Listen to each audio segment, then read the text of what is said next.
Hello, friends. This is Dave Hurwitz, executive editor at ClassicsToday.com, with a plea to classical record labels. And the sad thing about this plea is that the people who most need to hear it, that is, the people at the major labels, are not going to care. They don't care. It won't make any difference. And I know it. But I want to say it anyway because I want to explain well, let me get to it. Here's the plea. Tell us what you have. How's that for a novel concept? You see, I've been doing now for a little bit a few videos on ripe for reissue, things that we'd like to see. And we've had sort of a discussion about whether they should be available on, whether they're available on streaming or whether they should be physical product or, how they should do it and how to access it. And that whole discussion is very interesting, but I really think it misses the point. Because the issue for me is not how they do it. I mean, I like physical product, and I say that unashamedly, but it doesn't have to be physical product. It has to be product. It has to be something that we know is available. And you and I should not have to go hunting and scrounging through all of the streaming services, all of the stores, all of the online sources in order to discover whether or not something is available. Because we have no idea. And some things are available in some places and not in others. And it's crazy.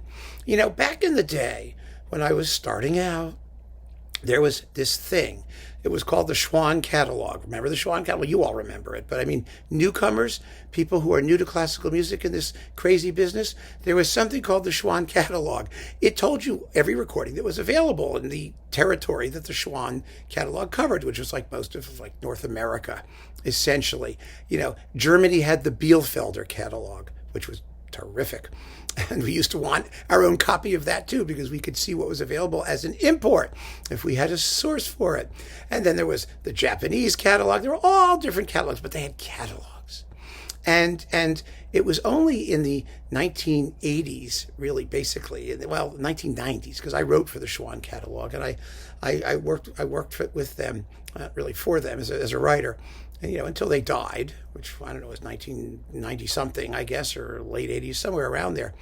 And they died because record companies did what they do now. They stopped advertising, which meant they stopped promoting their new releases.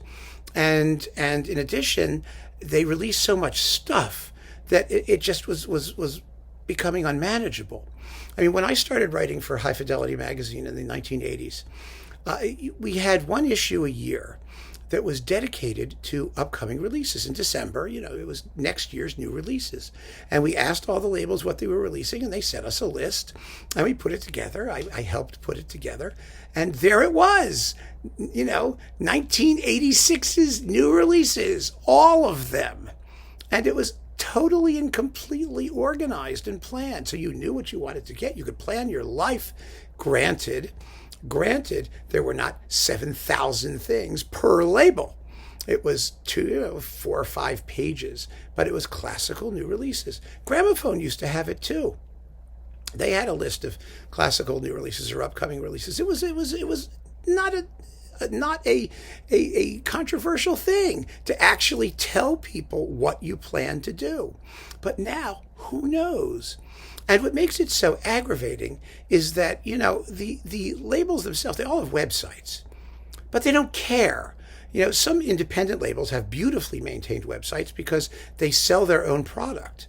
And I very strongly urge all of you, by the way, that if there are labels that you particularly care for, particularly independent labels, that you look at their websites and that you buy direct. Give them as much direct subsidy as you can because they need it. And, that's a wonderful way to do it. Some of them, like Chandos, run actual online shops that are pretty extensive. But others just do their own product, or maybe some others with which they have a relationship or something like that. But, that's nice. That's nice. It's really nice.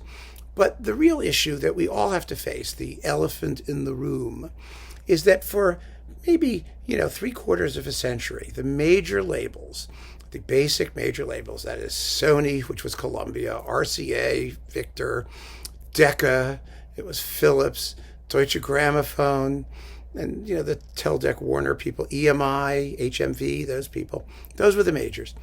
They had all the big artists. They monopolized the market. There were always independent labels, but that's what we're talking about. They have the huge back catalogs. They have the resources, and those are the recordings that many of us, most people, most collectors grew up on and know and still want, and they're still reissuing them. They're still surviving on this equity that they've accumulated over decades and decades and decades of recording and money just tossed out at people to make zillions and zillions of recordings. It doesn't mean they're better, but it's there. They are the bulk of the recording activity in the classical music field. And they are precisely the ones whose websites are garbage. They're useless. They don't put anything into them. They don't sell directly through them most of the time. Some of them sort of kind of do, but not seriously. And they don't tell you what their catalogs are or where you can buy stuff. And it's not updated. It just makes you crazy. So it doesn't matter. It doesn't matter if they're going to sell it as downloads or as physical product. We just have to know that they're selling it. We don't even get to the what kind of thing is it, because we don't even know that it exists, because they're not telling us. Why don't they? I understand that there is a big issue with the streaming aspect of it, which is that the entire digital industry marketing music business is set up for pop music, and classical music is a problem. It always was. I was dealing with it when I was helping to set up Amazon's classical pages, and when I was also, we started ClassicsToday.com, and we were dealing with these search engines that all were going to get into classical music and sell it directly, and they all failed dismally. I've told the story of my relationship with Yahoo, and Yahoo is exactly what they were, a bunch of yahoos. They didn't know squat about how to even display classical music. They couldn't even get the reviews and the listings organized by composers' last names. Beethoven was under L. That's how screwed up they were. And in addition, you had these separate services like what was Grace Notes, that was supposed to organize your classical thing, but it was all wrong because pop music releases are album title, artist, label. That's all you need to know. Whereas classical releases are composer, works, performers, in which case you have soloist, orchestra, conductor, or string quartet, or ensemble, or whatever it is, and then label.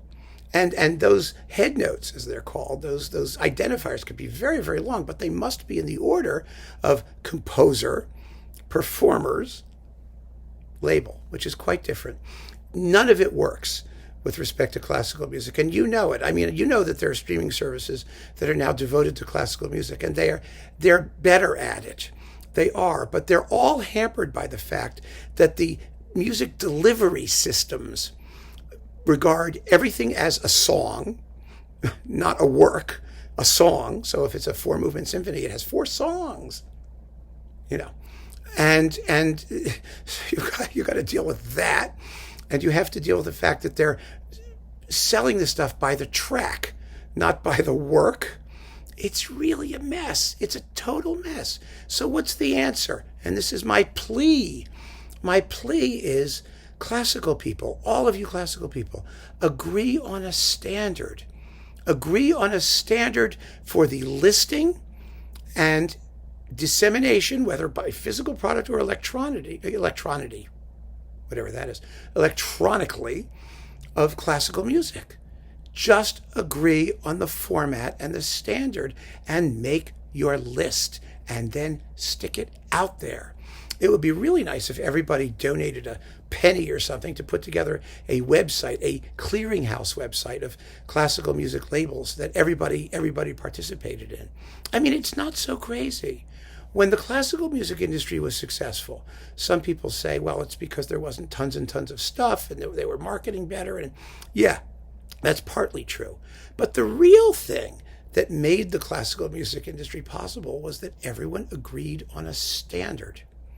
The last time everyone agreed on a standard was probably, the playing time of the CD. That was a standard. Everybody agreed on the CD standard, the Red Book standard for how you make digital recordings and all that stuff. They agreed on that.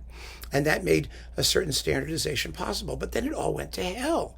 You had SACDs. Remember, we had DVD audio. We have SACD. Now we have Bluetooth or Blu-ray or Green Ray and Red Ray. And, nobody agrees about anything. Everybody goes their own way. Everybody does their own thing. But classical music as a percentage of the market is not large enough that it can afford to be that splintered. It needs for everyone to be selling the stuff the same way so that we, as consumers, know what is available to consume. It's a classic case of if you build it, they will come. It isn't too much to ask these record labels that they simply let us know what we can buy and how we can buy it and in what format we can buy it. This is basic courtesy. It's marketing 101. It's so simple. And it's not like they don't have the money to do it. It doesn't cost anything to throw info on a website.